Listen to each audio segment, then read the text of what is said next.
Olá, meu nome é Maria Clara e vou começar esse vídeo através da minha autodescrição. Eu sou uma mulher branca, uso óculos, estou de camiseta preta e de cabelo preso. Vou apresentar hoje a proposta do meu MPV, que se chama Narrativas dos Orixás, Caderno Pedagógico para Educação Básica. A ideia desse MPV surgiu da minha experiência enquanto professora de Educação Básica, de Ensino Religioso e Sociologia. Observei uma ausência muito forte de materiais que trabalham sobre as mitologias africanas de matrizes africanas.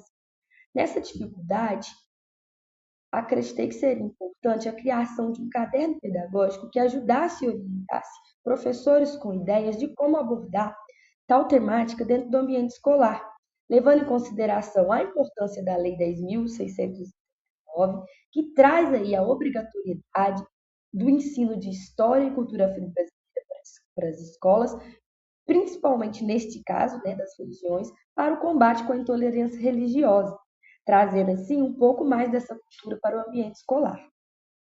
Vivemos nesses últimos dias, né, com um caso recente, exemplos de como a dificuldade de trabalhar com essas temáticas no ambiente escolar não se restringe à falta de materiais didáticos, mas também com casos de intolerância religiosa, como esse de um pai, né, que após a filha ter feito desenhos de orixás, acionou a polícia, que foi na escola e entraram armados, né, e cobraram o posicionamento da escola. Então, assim, isso demonstra mais ainda a importância da gente resistir e levar esses ensinamentos através de uma desconstrução, né, de um ensinamento crítico para o ambiente escolar.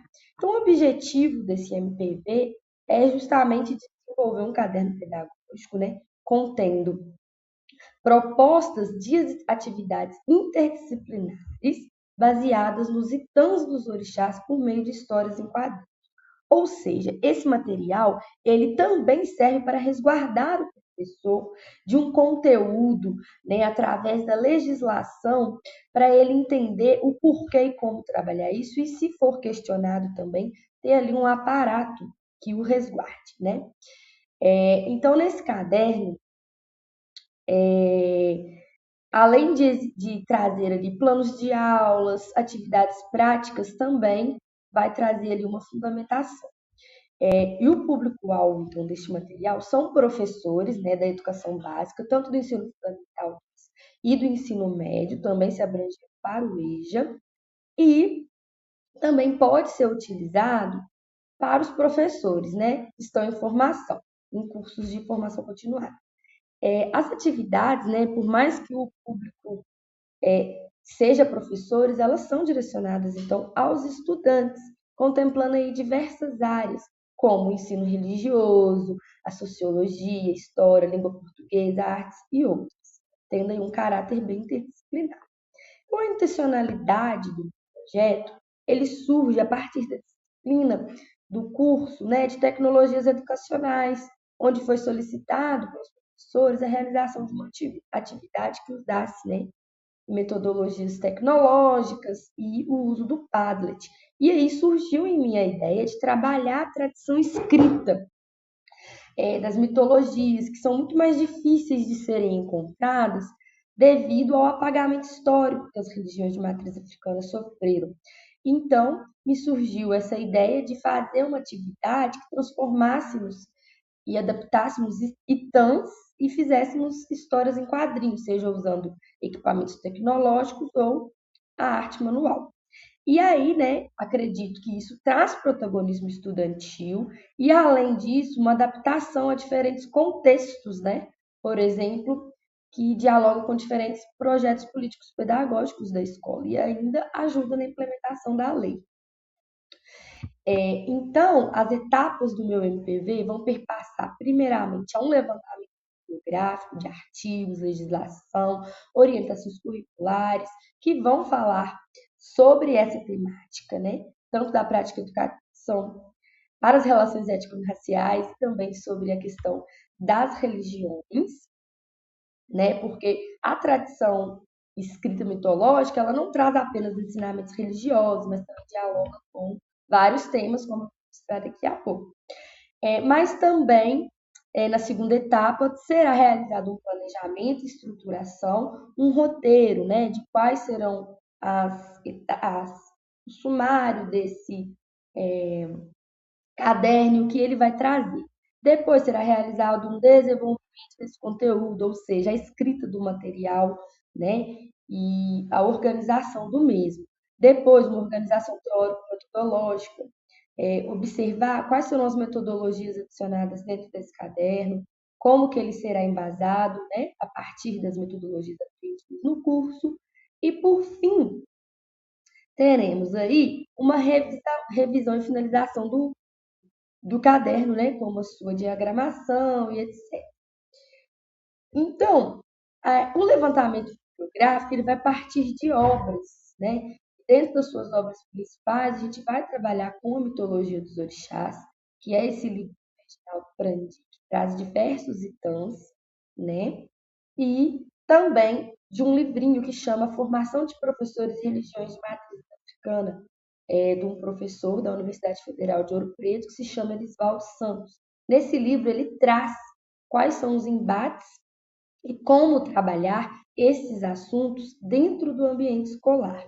Também será levado muito em consideração as habilidades e competências da BNCC que asseguram o trabalho com essas temáticas e também a legislação educacional.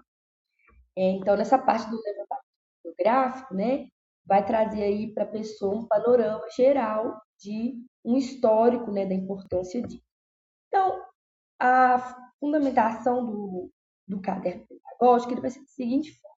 Primeiro, vai ter uma apresentação, mostrando qual que é a finalidade desse material e contextualizando a proposta, principalmente, né, a partir dessa fundamentação teórica. E nessa fundamentação teórica, vai trazer um pouco sobre a questão da cultura afro-brasileira, rapidinho, e sua importância, né, a partir da lei, e a diversidade religiosa e a importância dos itãs, porque muitas pessoas não conhecem, né, nem essa palavra, itãs, né? Tenho trabalhado com isso dentro da sala de aula. Essa proposta que eu fiz na atividade de tecnologias educacionais, eu levei para a sala de aula, então eu pude perceber que realmente as pessoas não conhecem, né? E por isso também, né, que eu falei no slide anterior sobre a importância de adaptar diferentes contextos, né, escolas, porque em algumas vão ter os recursos tecnológicos, outras não, então isso aí pode ser adaptado para uma versão manual. Depois vão ser tragas orientações ao professor, que como os objetivos, competências, sugestões de organização da aula e as adaptações que eu acabei de falar, sequências didáticas, exemplos de adaptação, atividades, né, com plano de aulas, avaliações e as referências que serão utilizadas.